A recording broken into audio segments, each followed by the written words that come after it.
Roll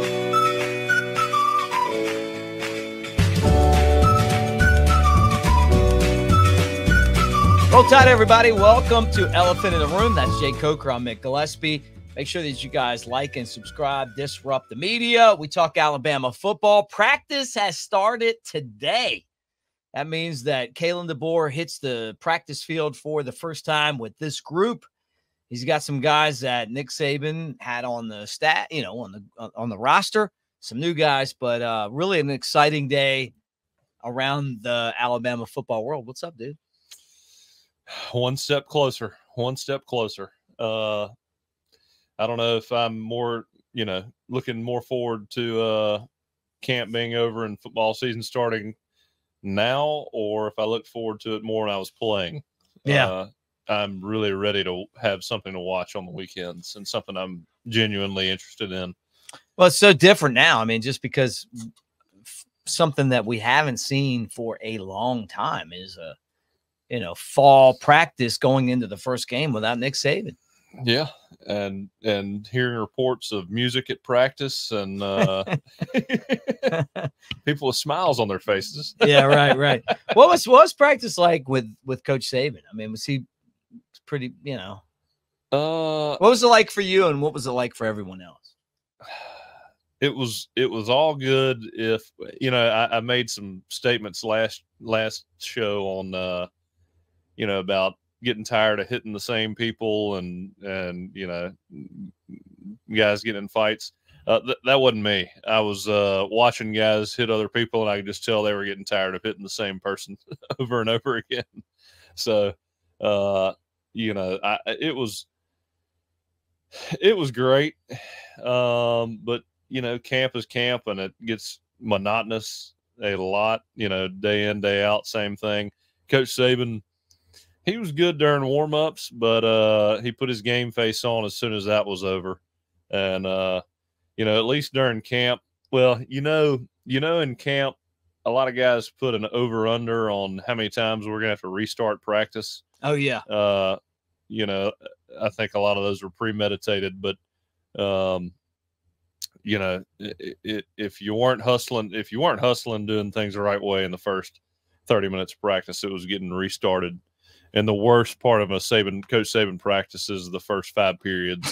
So, right. If he restarts it in that 5th period, man, you're going to be sore the next day. And that's coming from a guy that was wearing a black jersey. So, yeah, right. I can't imagine, what it was like for somebody that can't imagine what it was like for Shank. Yeah, right. The Shank. Yeah. And we'll have Shank up here sometime soon. I was telling somebody today about Shank. Just that. I mean, just kind of digress for a second, but how much I've always liked him. Not that I didn't even know him. Like, and you brought him here. He's a talented intellectual. Yeah, and I like that about him. Like, he reminds me of the guys when I was in the upper level of political science classes at Alabama that you'd get in there and duke it out with intellectually, and then go have a beer with after class. Yeah, well, the kid's really smart. You know what I mean? Like you begin conversations with Shank, and then all of a sudden they go into different places, and you're like, okay, there's a lot more to this guy than just football tweets. Yeah, that's what I like about him. Yeah, well, and I say love. I love. And I say that so the audience understand. I mean, a lot of them know Shank by his football tweets. I've known him since I was in high school, but you learn pretty quickly. The guy, there's a lot to him. Yeah, and it's. He enjoys the banner on Twitter. Yeah, right. Yeah, I think he really gets a kick out of it. He said he had to rein it in a little bit, but no, I know. Don't use the term unchained. I was like those guys though. When I was in classes at Alabama, the upper level classes, and we would, debate whatever the issues were, and they make you think. Like where you're like out of class 2 hours later and you're like, that's pretty intense. That's pretty intense what that guy just said. Like, it's pretty funny that, that they make your wheels turn so much. Oh yeah. And when I worked at the same station that he was kind of doing stuff with. I never met him, but I was like, man, this guy, I just could tell I liked him. Yeah. Oh yeah. Even though I'm not saying I agree with everything he says, but I love the fact that it's, there's an intelligence behind all of that stuff. Oh yeah. And sometimes it makes you, sometimes you got to think about it a little bit. Like, did he just loop those two things together? Is that what he's trying to do here? That's right. Yeah, that's right. That's right, man. Yeah. So, I mean, like, oh man, let me tell you, how much fun would it be to have him around you all the time, Oh, I wish when I was going through, when I was playing, I would have had a greater appreciation for the time that I would have with just, teammates around football in the locker room, everything about it, because I sit here and I talk about camp getting monotonous and ready for the season to start. But a lot of those times, you had during camp, you miss just that, I guess, that grind, day in, day out, spend time with the guys, just those little moments. A lot of times I'll see those Kobe Bryant speeches or excerpts, and he talks about, when you're tired, you don't want to work out, you do it anyway, grinding all the time. He's like, and then, you win or you achieve what you wanted to achieve, but the dream the entire time was the grind to get there. Yeah. And it's so true. Like when that 2015 season, that whole season, that was the most fun I've ever had playing a sport. Just with an unselfish team, a lot of great guys. And when it was over, it was like, well, shit, we did what we wanted to do, but now it's over. Yeah, right. And it's over so fast. Oh, yeah. Yeah. I mean, That's once so you get cool, there, man. it's like, damn, I wish we could do it again. Yeah. Yeah. No, I hear you, man. Like, I mean, I think that's anything, right? Like anything you do in life, like you're like, hey, that's worth doing. Yeah. That there's a mountain to climb. Climbing the mountain is kind of part of the process of, like Nick Saban says, the process is what it's all about. It's not the results. Yeah. No, that's right. That's right. And that's where the joy comes from. Yeah. I mean, like, look, the results matter, but I'm just saying, like, he always talked about the process of doing it. Oh, yeah. Doing it the right way. No, that's right. And I always, I mean, it's kind of getting off point too, but I mean, we got time. Just make it. I've said for years, I mean, look, I mean, every kid who plays football thinks they're, and makes it, gets an offer and is moving forward, thinks they're going to make millions of dollars in the NFL. But, you manage that process type mentality in everything you do. I mean, you're not always going to get your, accomplish every goal you got. That's just, nobody will ever do that. And extremely rare cases you are lucky enough, because it does take a lot of good breaks. I mean, LeBron James probably would have made money no matter what. Yeah. I mean, well, he could have, broken his leg in half and nothing. He may not have made the money that he's making. He got lucky there, but, he's probably making money no matter what. But, you work your ass off every day, stay in that process oriented type mentality. And if football doesn't work out, you've built that character. I mean, and you take that somewhere else, it's all going to work out eventually. Yeah. That, and honestly, like, from so many of you guys that I'm friends with, the thing about being around Nick Saban that you guys all seem to talk about is like how that mentality has affected your life. I'm going to tell you this, like, one of my friends played for Alabama. I don't want to say who it is, because I don't know if he wants me to mention it or not, but he was like talking about how in his job now, when people don't do things the way that they're supposed to do it, that he's a stickler for the details. Uh-huh. And he said, and he's like, look, man, that's straight from being around Nick Saban. But if you don't do your shit the way you're supposed to do it, I'm not the person that you want to be around. Yeah. Well, especially when what I mean when by it affects other people. Well, that's what I'm saying. Like, he's like, look, that's straight from spending time with Nick Saban. Like, the details matter. Like, doing all the things, that affect the team matter. Like, I mean, look, you screw this up, I mean, and you're fine with it because you're okay with whatever it is, not making enough money, Right. not making as much money, or not elevating yourself to the next level. I mean, that's fine if it only affects you, but if it's going to affect people around you, including me, we're going to have an issue with it. Yeah, right. Yeah. I mean, I wonder how that's going to be, like, transitioning into where we're at now. The biggest thing that I wonder about is, like, how is the future of Alabama football going to look like when it's just not the same thing anymore? You know, like, are these guys going to care about that, but in a different way? You know what I mean? Well, you know, to me, it comes down to whether you have long-term vision or if you're short-term oriented. I mean, I don't know the details around the kid from Saraland that's bouncing back and forth. Yeah, right. You know, I have not, but Coleman. I'm using a similar example just because it's the first thing that comes to mind. And again, let's just say I make up this example.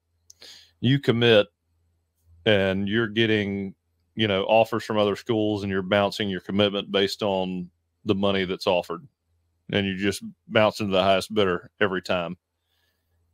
I mean, I said Tuesday, that's a red flag, right? Right.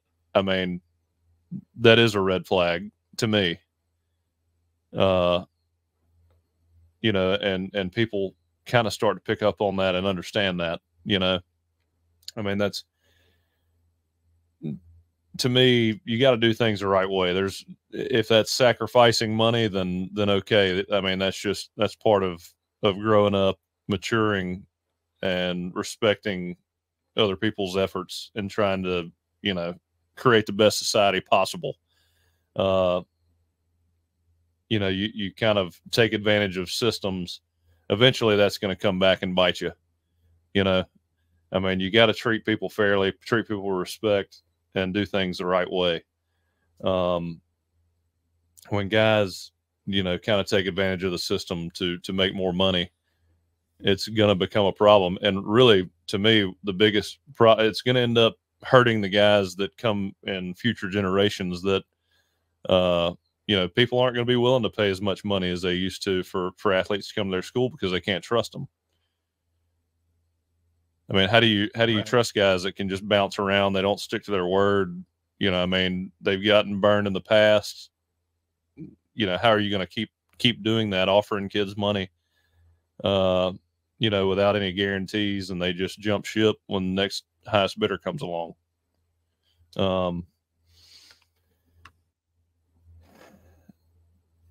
You know, if it's all about me, then it's not going to last very long. Yeah, right. And that's the toughest part about being a part of a team too, is like when you are willing to sacrifice yourself for the betterment of the team.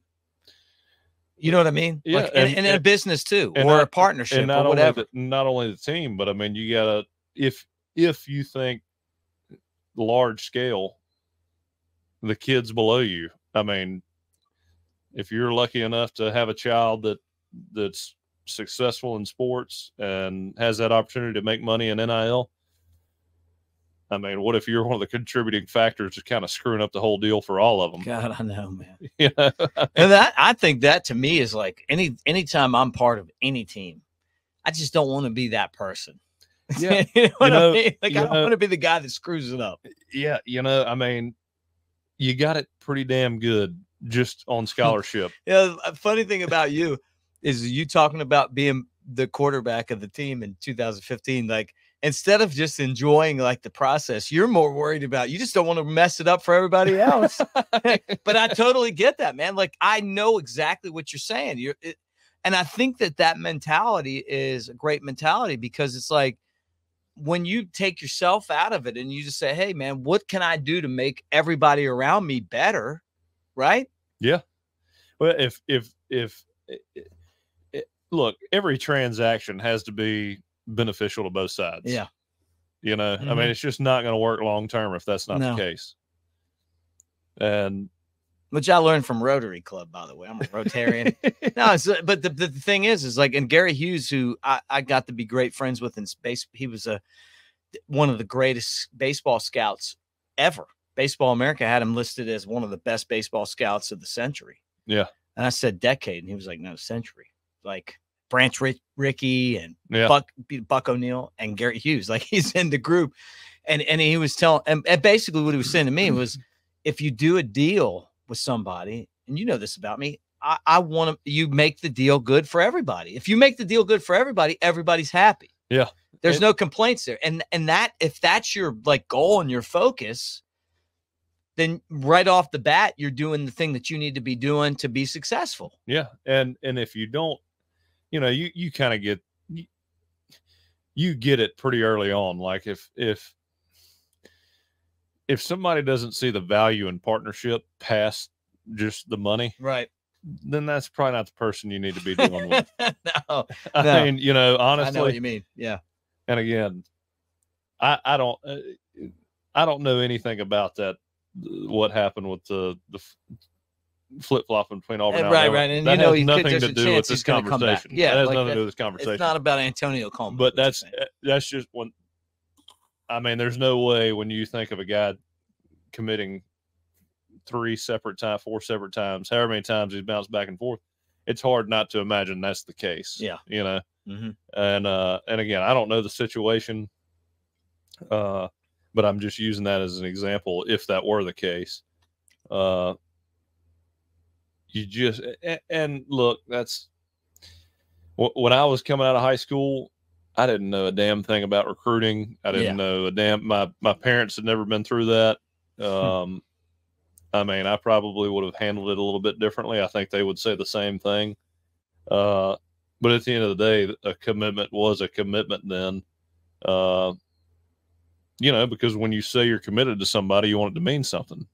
And you want somebody that you're entrusting your future to respect, you know, your word, and, you know, what you tell them is the truth. And so, I don't know, man. To me, commitments, they mean nothing at this point. I mean, it's just, especially in this day and age with the money floating around, and it's not all the kids' fault either. I mean, it is the dirty business of recruiting, and people want to throw money around like, you know, Auburn, when they see an Alabama recruit, they're like, I'm throwing as much money to steal an Alabama guy. Come on, man. You know, I mean, you know that's happening. Oh, come on. And so for the kids, they're in a tough position too. I mean, there's a lot of money. Who grows up wanting to go there? I mean, I'm just sorry. Like that, man. Like, unless your parents are like, oh, well, you're taking you to, you know, the plains for a game. Like, man, come on, man.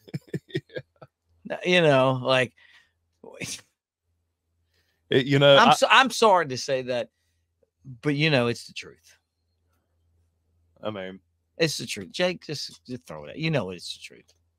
You know, I took a visit to Auburn my junior year. Went and saw West Virginia play. Coach, Alabama had made me angry. They didn't want you. Yeah, they didn't want me. So I was like, I'm going to show them. That's fucked up. I said, just throwing that out there. I said, I'm going to show them, you know. And right. Can you imagine you as we wouldn't even be hanging right now. No, we wouldn't. If you would have went to Auburn, I probably would end up playing tight end at Auburn. we think about all the fun we've had. We wouldn't even had this fun. It probably would have been like Ryan Anderson and me. It should have been fun too. My son loves Ryan Anderson. Like, he's a superhero around here. Yeah, I'd be sitting on that couch, and Ryan would be like, "Hey, remember when we kicked the shit out of y'all in 2015?" He'll just go. It was like, Dad, when's Ryan coming back over? Which is still the way it is. But and then you know, again, Florida State offers me first, and then loyal Coker. After 3 years, decide to leave, and Coach Saban calls. You want to come to Alabama? Yes, sir. Yeah, yes, sir. yeah. Oh, yeah. Man, I know that feeling, man. But, you know, here's one thing recruits need to understand also. is these college coaches. I mean, they have a good idea. There's a lot of guys. Coach Siskey, I know he's diving deep into it. I mean, he's heavily involved. And that's the guy, right? The Coach Siskey. Yeah, if you're calling about recruits, then you need to call Coach Siskey. Okay, yeah. But he was at your high school. He was, yeah, he was, and he's the one that got cut by Tupperville. Yep, and it was a shitty cut. Oh yeah, it wasn't the right way. No, it wasn't like, hey man, it was a kind of a. And I'll say back then, I mean, look, there's a balance of power here. Mm-hmm. I mean, back then, the schools, the institutions, I did think had too much power. Right. You just keep talking. I'm gonna maybe you want a beer. Sure. Yeah, I'll get you. Just keep talking. Don't just everything you're saying. It makes sense right now. Yeah. No, but I saw the video. No, but I mean, they to do that to players, to kids who have committed to that school, and it goes both ways. You know, a school offers you a scholarship, they're making a commitment to you as well, and so to just pull the rug out from under you, you know, I mean, you offered me, and I don't care if you're a new coach or not. You came to this institution. You got to stick by that commitment to the players. Yeah. That's all any of us ever say. Hey, if you're going to ask me to do something, just live up to the commitment that you made to me. Right. Yeah. Yeah. But when the other thing about life is this, is if you or me or anybody watching, we make a commitment to somebody, or we put our word out there. This is something that my grandfather taught me. And honestly, not being originally from this state, but which is one of the reasons that I always fit in well here, is that if my grandfather told me, like, if you shake someone's hand and say you're going to do something, you fucking do it. Yeah. Like, that's it. Like, you say you're going to do it, you do it. Yeah, that's right. And that's the way I live my life. Like it wasn't, well, you know, you kind of do it. No, it's like, if you say you use our last name, you say you're going to do it, you do it. Yeah. You know, there's a lot of pressure in this. Yeah. It's a bit kind of and been it lost. didn't feel like that's what happened with Coach Siskey was a player at Auburn. Like, hey, here's your scholarship. Oh, sorry, you're out. And your roommate's out too. And he's finding out on a radio interview. Man, how does that happen? How do you find out? Dude, I don't know. To the radio? I don't know, because I think what happens is, I think that these jobs become so, I think that these jobs are just, they're so stressful, and you got so many things going on that you don't realize, like, when you're cutting people, man. Oh yeah.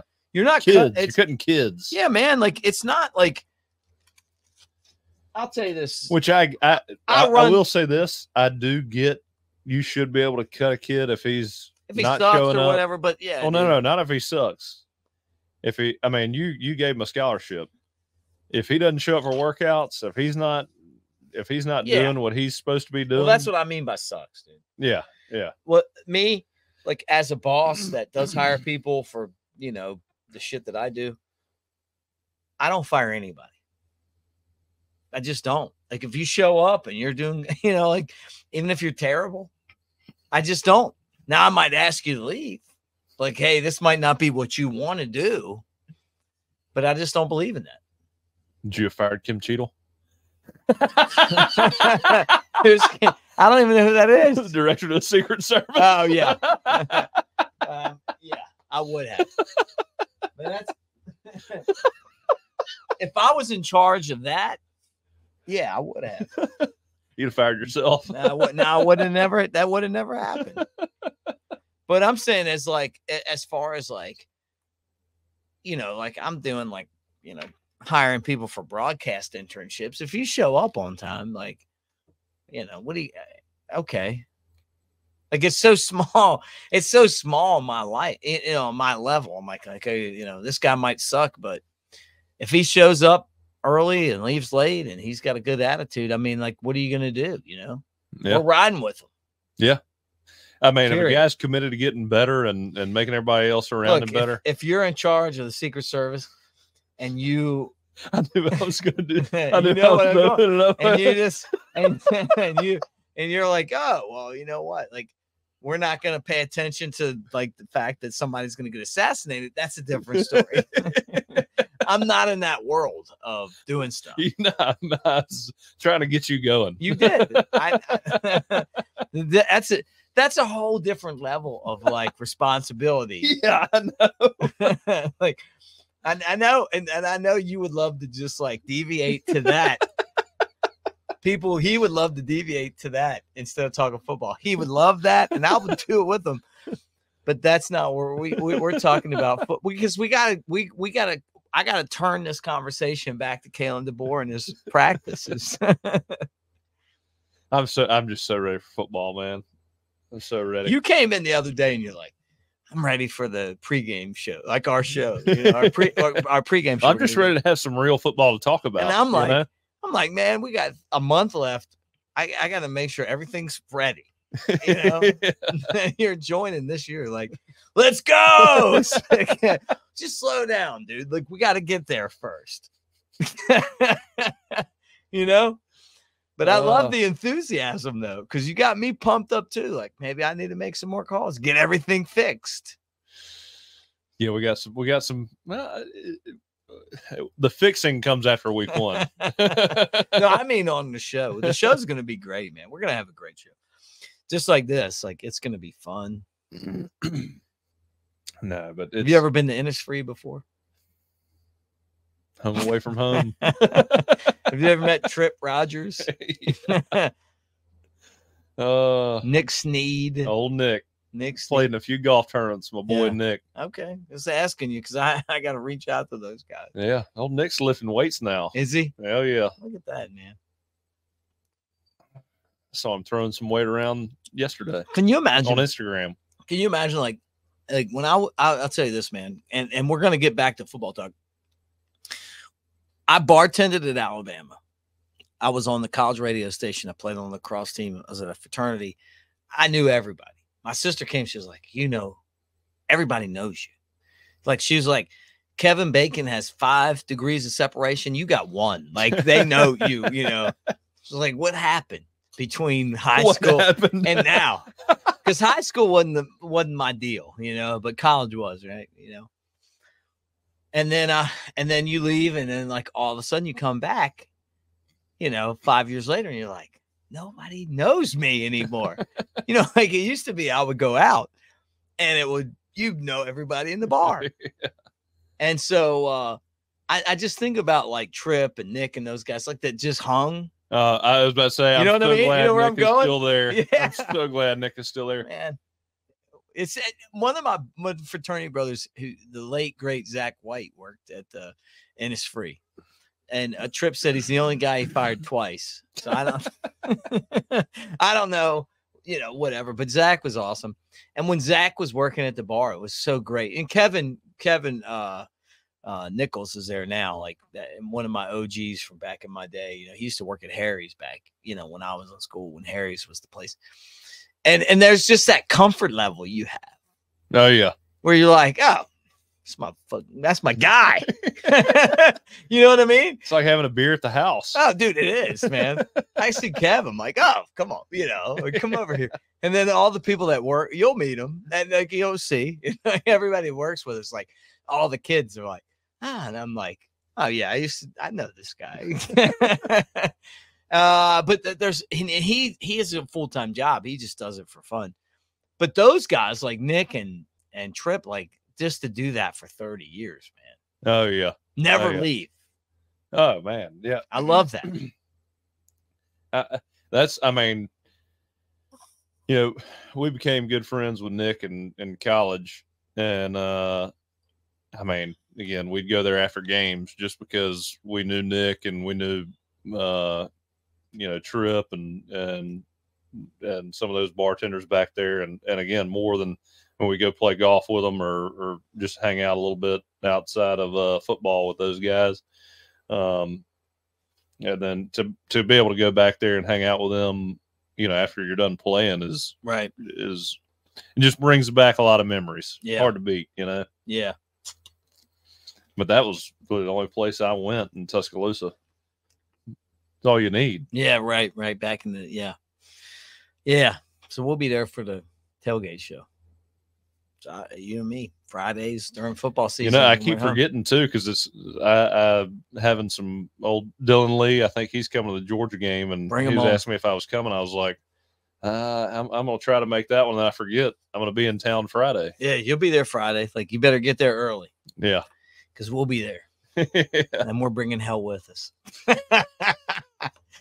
That's gonna be a fun Friday. All right, so what do you think football is like for Alabama right now? When you show up, it's the first day, and we saw the videos. Ryan Williams, not the crispest of routes. What I'm saying. Like, Milroe's still kind of figuring out what he's got there. Like, all the stuff that we see, like, it's day one. Yeah.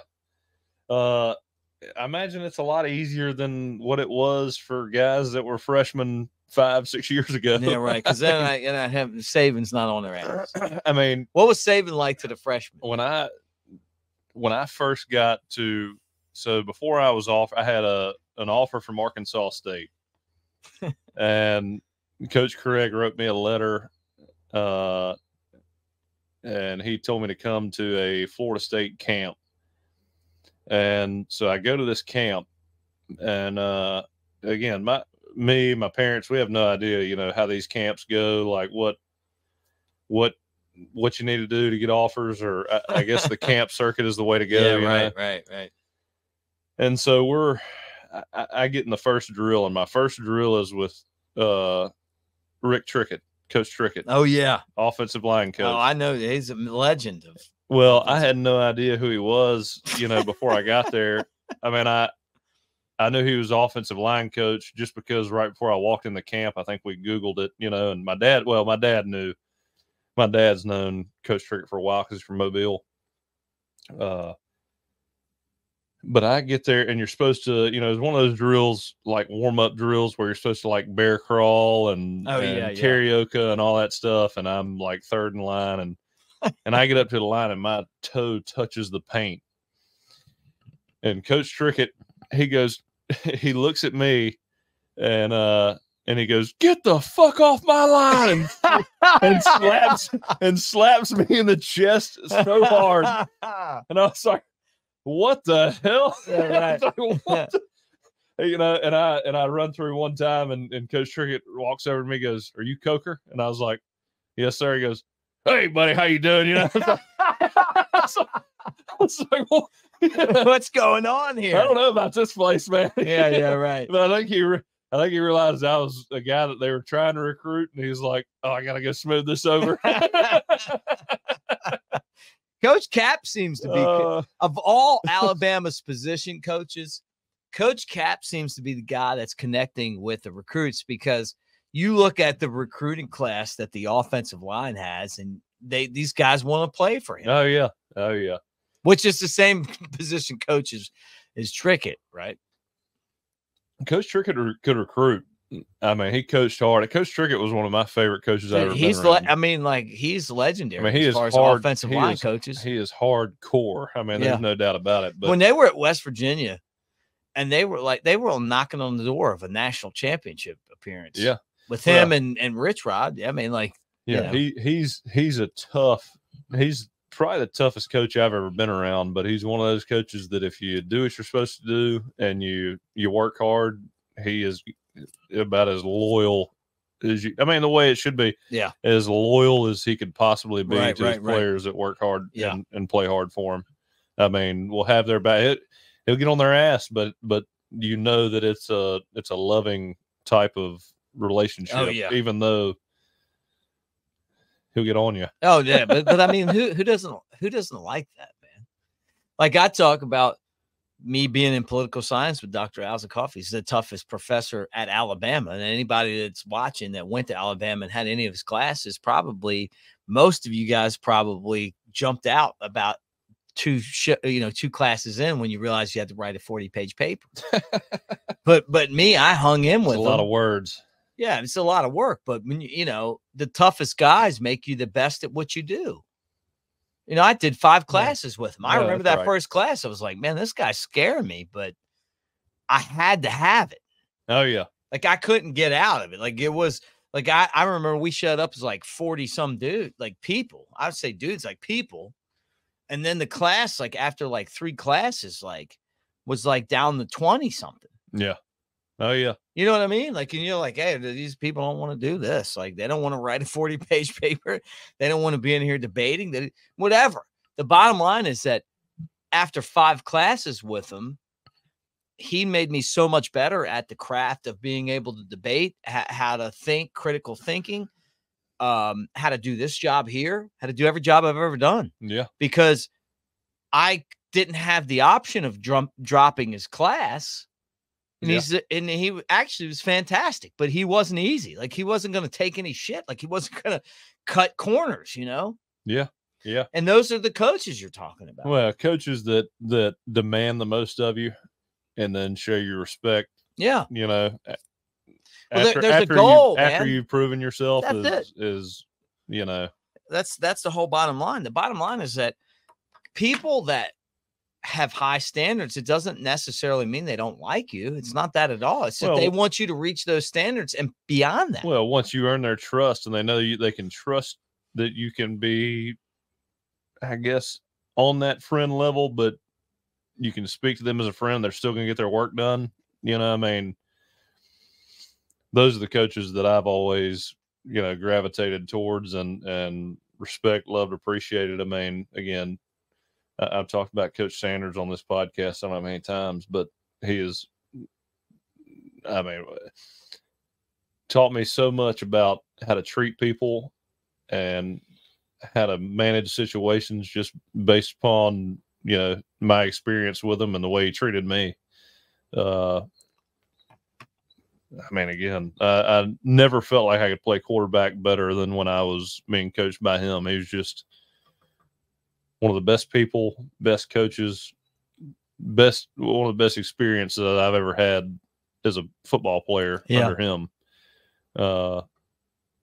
He just knew how to get the best out of people, especially me. I mean, we jived pretty well. I mean, he was had a lot of the same interests, and he was just. He liked to hunt.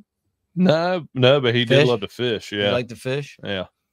Which the thing about, and I don't want to look, I'm not trying to go down this rabbit hole, and this isn't a personal shot at you.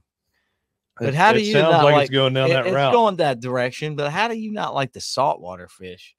I do like it, but I just I don't want to have a boat. I got no interest in it. Shame on you. The key is to have friends that have boats. Well, you got one. Yep. Let's go. Yep. Because the fish are a lot bigger out there. You know what I mean? They're like, see, I get my fill in, you know, 1-2 trips a year. You know, you gotta go on a couple snapper fit, like snapper trips. I see, to me, catching a snapper is a lot like catching a catfish. You know, you just drop it down to the bottom. I kind of want to hear this. This is so ridiculous. Bass fishing, you know, you gotta place your cast. You gotta work it just right. You gotta make it look sexy for a bass. That Texas rig. You gotta do that. Yeah, you gotta make it. You gotta make it look just right. And man, when that hammer hits it, it's just like, you know, it's like hitting that walk-off home run. Okay. Yeah. I don't know. You told me you were going to bring me some bass fillets, because I mean, every time I've ever eaten bass, it was like not that good. Well, those weren't bass. Okay, I believe you, because if you catch bass big enough to fillet, if you can catch a mess of bass that are big enough to fillet, and you get, did you eat them whole or did you eat fillets? I mean, a whole bass. Yeah. No, I didn't eat a whole bass. Bones and everything. No, I didn't. I'm a fillet guy with it. I mean, I don't even know. Where did this guy catch the last time I ate bass was probably like 25 years ago. Oh God. It's been a long time, dude. Maryland? It was, well, maybe. I don't even remember, because I come down here, dude. I live here. I'm going out. I'm eating sheep's head. I'm eating reds. I'm eating snapper. Okay, bass is better than all three of I those. thought I didn't hear you say this, and I'm like, come on, man. Comment section. It's more firm. Dude, come on, man. Triggerfish, grouper. Triggerfish is good. Grouper's good.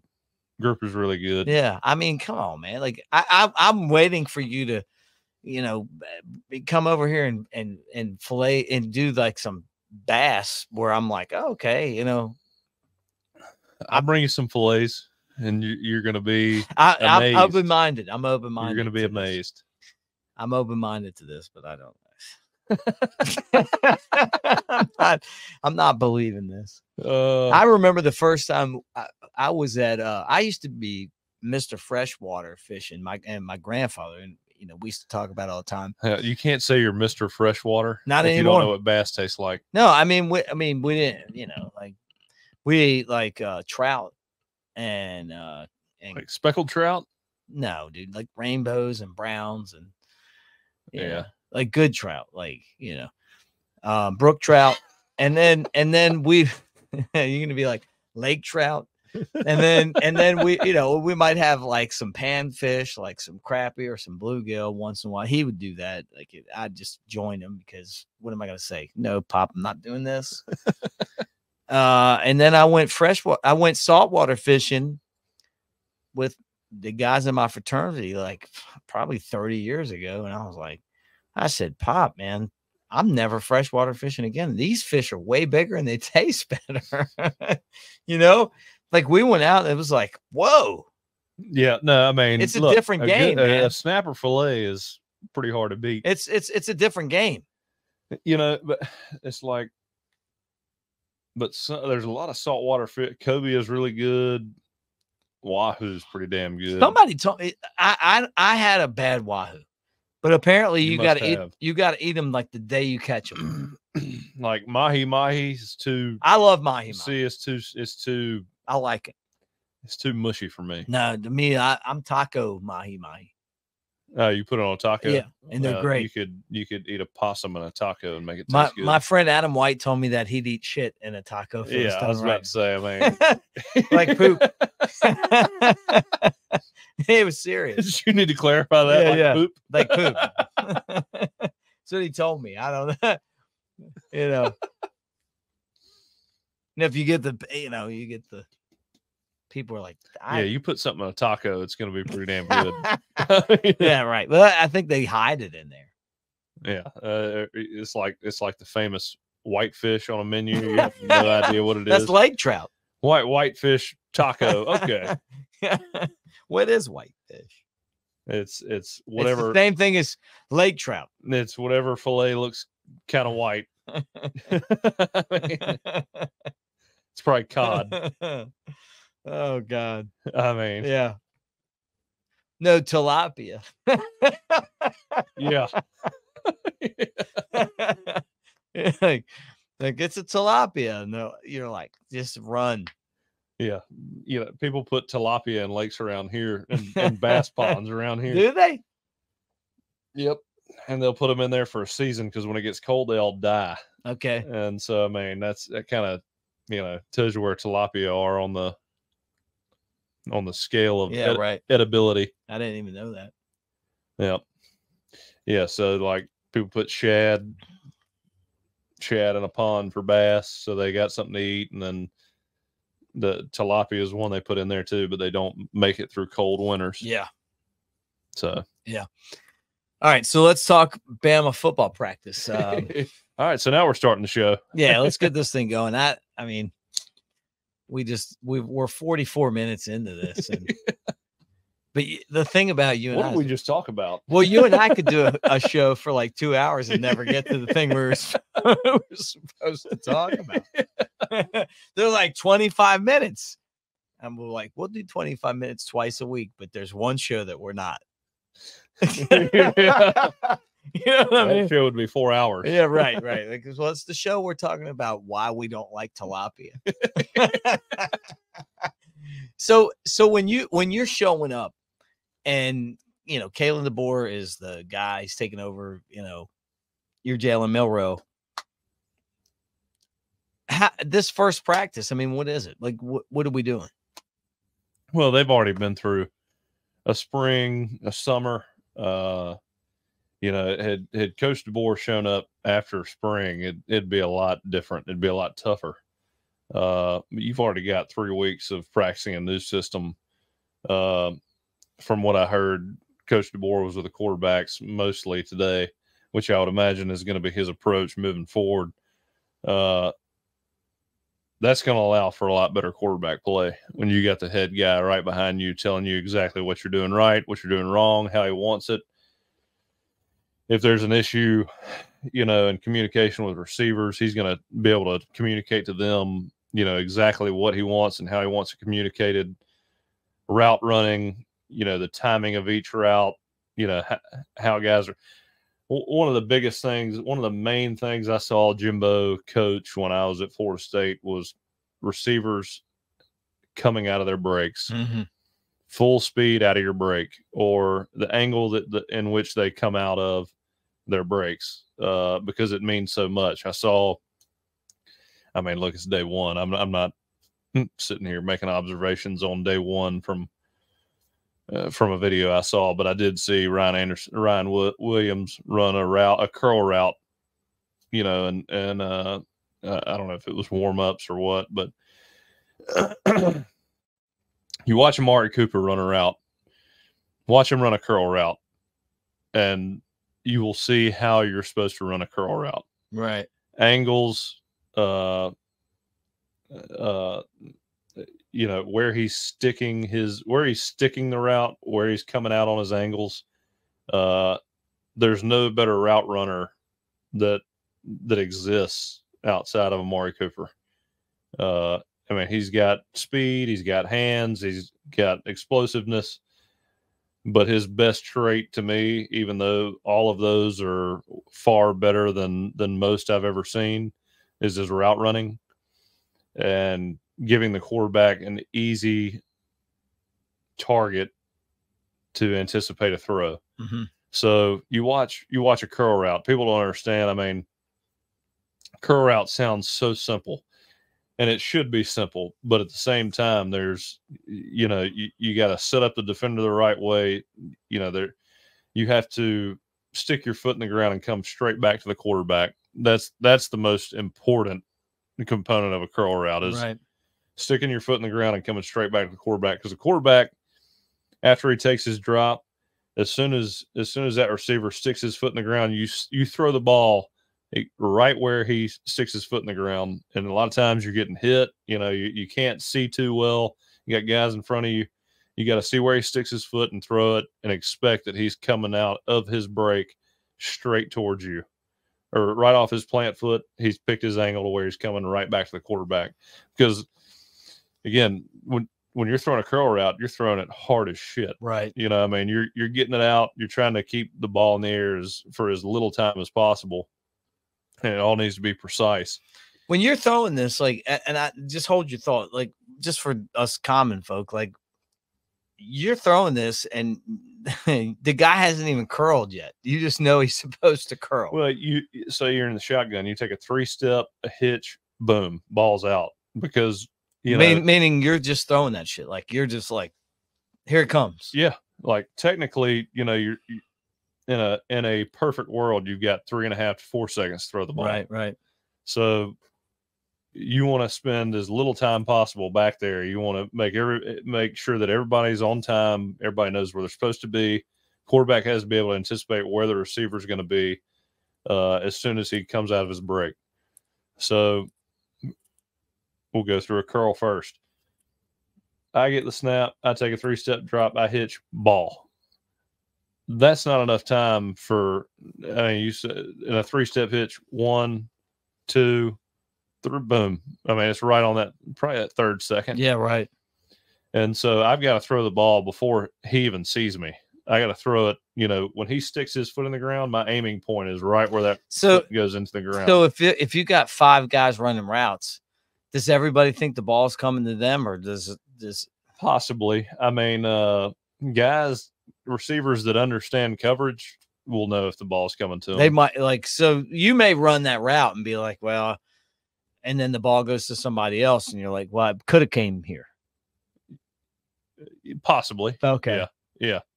I mean, a lot of times you'll have, you'll be in a certain personnel grouping and a certain alignment where you kind of know what the defense is going to be in. Right. And you kind of, what you're running based off what you've seen in film. And so you're playing to what you think is going to be open. And then maybe you'll have something backside to answer that will answer whatever they may come out in at a low probability. So, I mean, you kind of know. But if you're leaving the huddle and you call play, like there's got to be more than one person that thinks the ball might come to them. Oh, I mean, yeah, it's always possible. I mean, like, my favorite route and favorite coverage to throw it on was at Florida State. We called it Houston. It was a option route by the tight end or the number 2 receiver with a post on the outside. If they're in quarters, the post is probably going to get thrown. And it is, I mean, because the safety's playing that option route. Right. As long as that tight end or that slot receiver gets to a certain depth, that safety is playing that option route. So he's not getting depth playing that post. So it's a corner and a receiver and a one-on-one. And at Alabama or Florida State, you love your odds with a receiver and one-on-one coverage. Yeah, right. Versus a corner. And you can get it there. Oh, yeah. I mean, and most likely, I mean, you probably got a 65-70% chance of completing that ball. Yeah. Unless something crazy happens. In a perfect world, probably more than that. Yeah. And one-on-one coverage. If you get single high, a lot of times you have a one high beater on the backside. So, I mean, but back to my point, you get the snap, you're throwing a curl. I mean, you can't see everything, every little thing that's going on. You can't see it because, you got offensive line in front of you. You're trying to you see the defense, you see what they're in, and you kind of know where you're going with the ball. If you're hitting a curl, say it's cover 3 and you got a curl flat and that flat defender plays the flat route, you're hitting the curl. So as soon as that guy hits his pivot foot, you got to throw it to that pivot foot and just hope that, he comes right back to you. So you're hitting him in the chest. But a lot of times you see these guys and I was watching that. What brings it to mind is I was watching that route that Ryan Williams ran, and it looked like he kind of shaved it off and when he was running that curl, he kind of ran inside and I guess had some. It wasn't just a clean angle. It was he curved that pivot foot where he ran inside instead of coming straight back to the quarterback. So you don't have an aiming point to throw the ball, and it takes longer. And if you do throw it at his pivot foot, he's coming inside, you're throwing it outside, and it's an easy pick 6 because the corner's just sitting there watching it. I mean, it's kind of the same with a dig route. A lot of people don't understand that, if you're throwing a dig and a guy doesn't flatten his route off, so if he runs 12-yard dig route or a dagger, he needs to come at a 90-degree angle straight across the field, because if he doesn't and he drifts, it leaves room for that corner to sink underneath it or break on it underneath it, get below him and pick that ball off. Yeah. I mean, it's all about angles, keeping the ball in the air as little as possible. Just shorten the distance in which that ball has to travel, and over routes. I mean, an over route against man, people. If you're in man coverage, a guy he needs to stair step his over route. In other words, that guy's right on top of him in man. Right. He's got to run across the field, get vertical, so that guy has to get vertical with him, and then snap it off flat.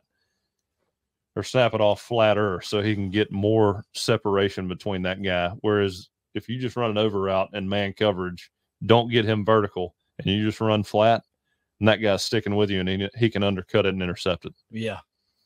I don't know if any of that makes sense. I mean, it's, you see it on film so many times that you understand it, but it's kind of a lot to explain in a I got you, period man. of time. I mean, for a guy that's never played quarterback. I mean, but I know what you mean, though. Like, so much of what goes on is up to you guys, but so much of what goes on is up to the guys that are running the routes. You know? Well, there's so many things that happen within these games that you watch, and you're like,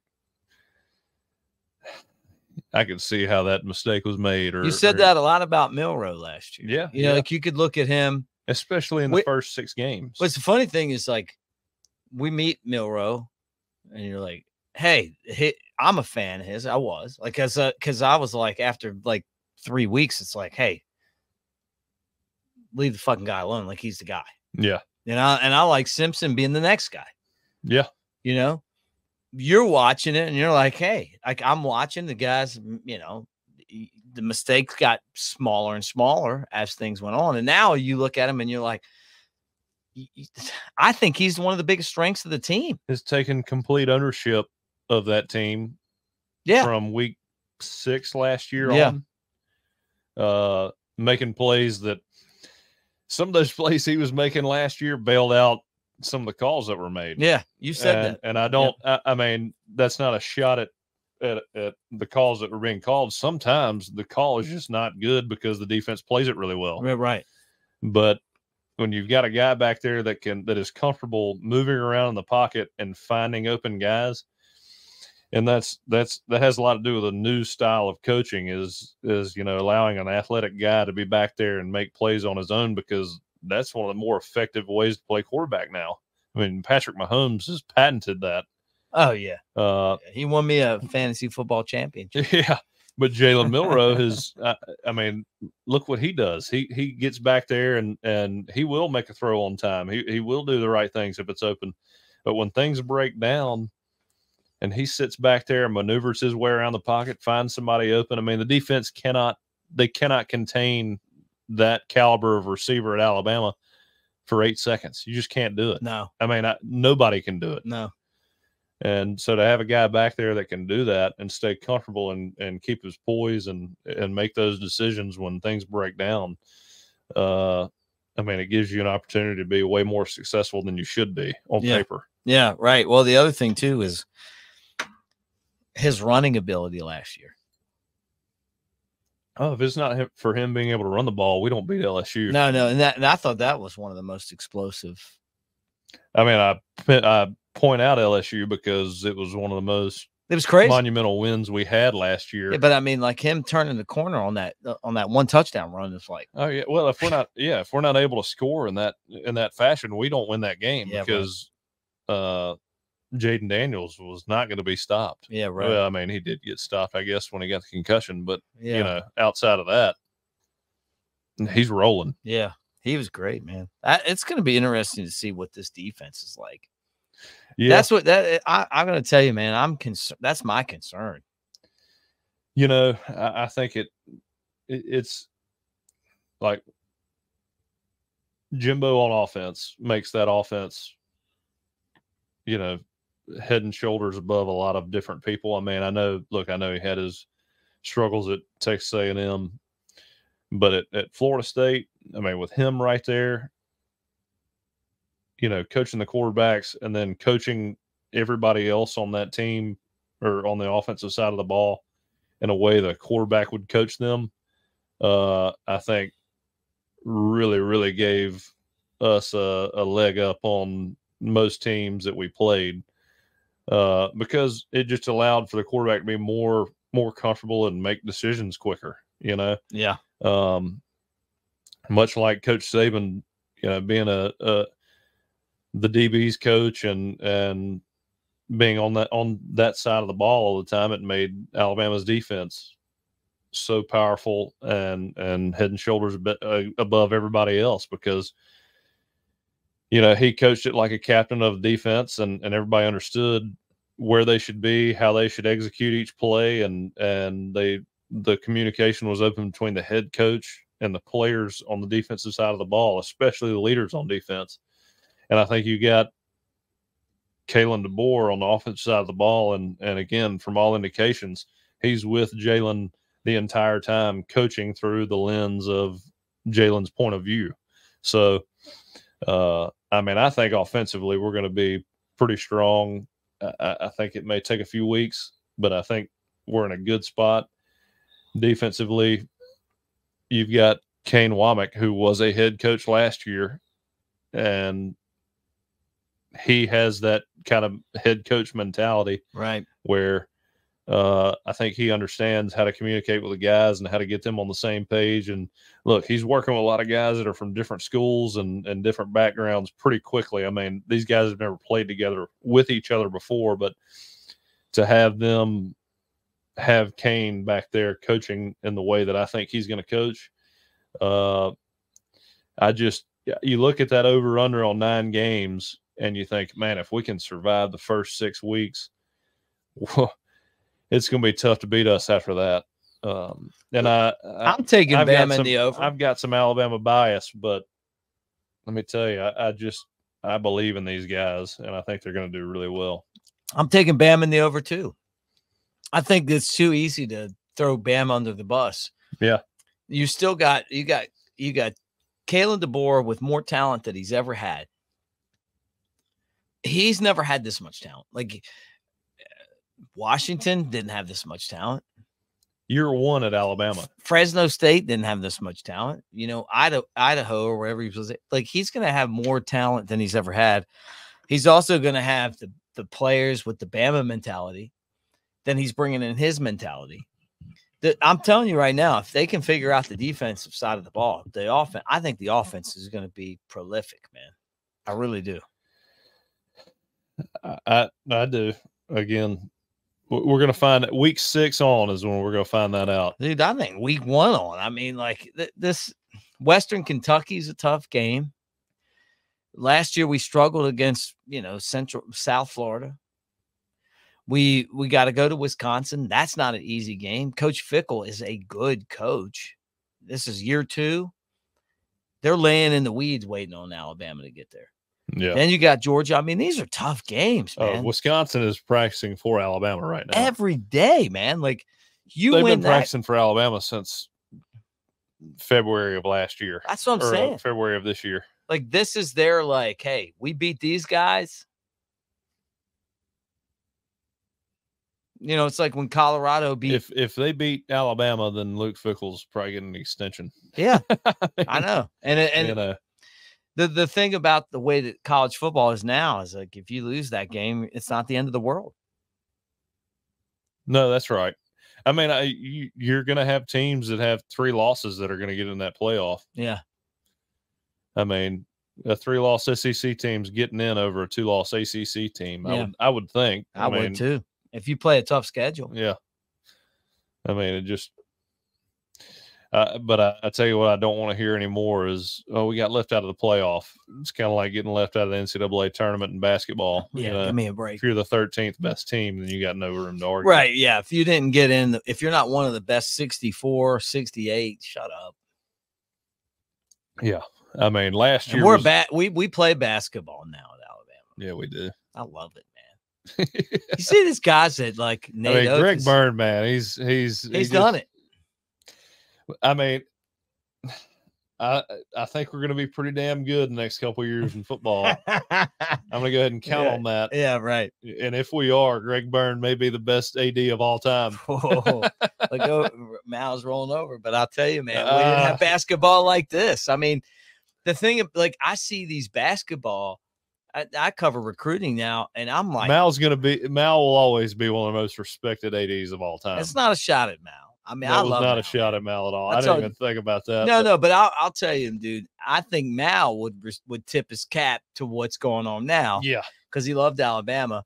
One of the biggest compliments ever was Mal and Tim Brando. When I was in college, they were walking. They didn't even know I was behind them, and they were talking about us, the college radio station, and Mal was saying, yeah, these kids are really good. And Tim Brando was talking about it. It was so cool. That's awesome. And I hear Mal talking about me. It's like, man, that's pretty awesome. Yeah. So Mal was great, but we never had basketball like this, man. No. Like, I see the recruiting for the basketball. It's like us and Kentucky. And well, it's Kansas. always been like we had a good recruiting class. I hope we can, Yeah. I hope we can make it to the second round. Right. We're recruiting this year. Now it's like we're like 25th, If we don't make it to the Sweet 16, it's going to be a real big disappointment. Yeah, it is. It is. But you look at the recruiting, it's like the number, 14 player in the entire country. It's us, North Carolina, Kansas. You know what I'm saying? Like, oh yeah, Kentucky. Like, it's not like it used to be. Yeah. Did you see that?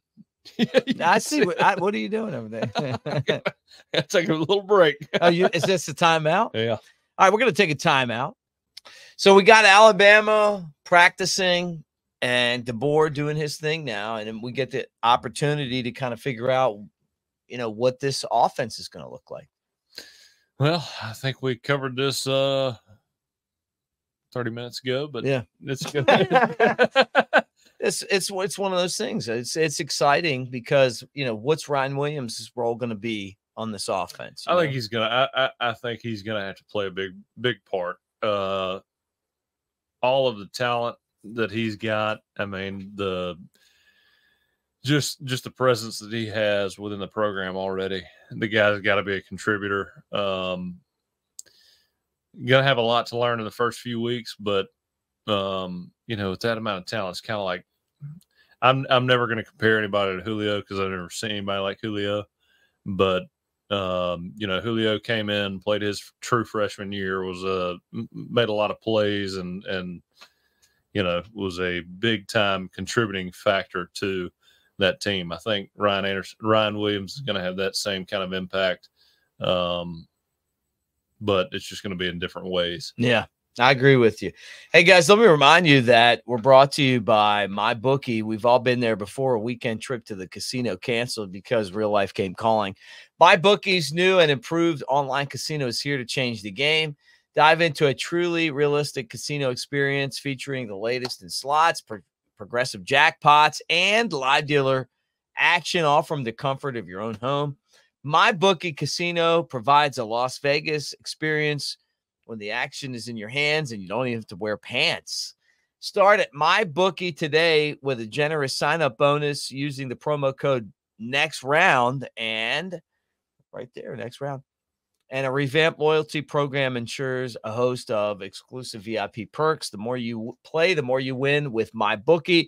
We appreciate them for being part of our show. And don't forget this either, that we're proudly presented by, and I know you love this, Jake. I mean, if there's anybody that loves Rhoback, it's you. 20% off right now with the promo code ROOM20. Rhoback, as much as you play golf, you loved it. So he's like some Rhoback. Well, you're like everybody's like ringer in their golf tournament. I wish I was. Don't even try that. That used to Don't be even true. try that. That used to be true. Not so much anymore. I played such a humble guy. Yeah, man. Played 3 scrambles in the last 4 months. I think I got one coming up in 2 weeks. I'll be good for about 3 drives and maybe 4 approach shots. I'm not buying it. All right, he's Jake Coker. I'm Mick Gillispie. We'll talk to you guys next week. Roll Tide, everybody. Roll Tide.